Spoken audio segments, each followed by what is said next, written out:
नमस्कार मित्रांनो, परशुराम या चित्रपटात खलनायकाच्या भूमिकेसाठी प्रसिद्ध असलेल्या अभिनेत्याचे निधन झालेले आहे. पाहूया संपूर्ण बातमी. तत्पूर्वी आपण जर तारांगण या यूट्यूब चॅनलला सबस्क्राईब केलं नसेल तर नक्की सबस्क्राईब करा.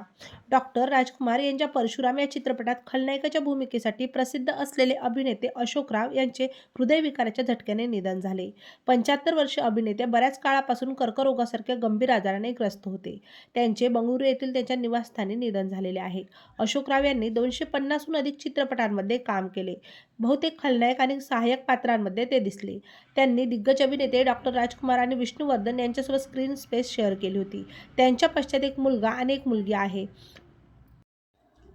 ज्येष्ठ अभिनेते अशोक राव यांनी शृंगारा, काव्य, अश्वमेध, आटोशंकर, ऑपरेशन अंकुशा, थाउरिना सिरीज, सुसाईड, सिरिवंता, जोडी हक्की, ऋषी, इन्स्पेक्टर झाशी, ओम गणेश यांच्यासारख्या अनेक चित्रपटांमध्ये काम केले. तेव्हा मित्रांनो, आपल्या तारांगण या यूट्यूब चॅनलतर्फे ज्येष्ठ अभिनेते अशोकराव यांना भावपूर्ण श्रद्धांजली.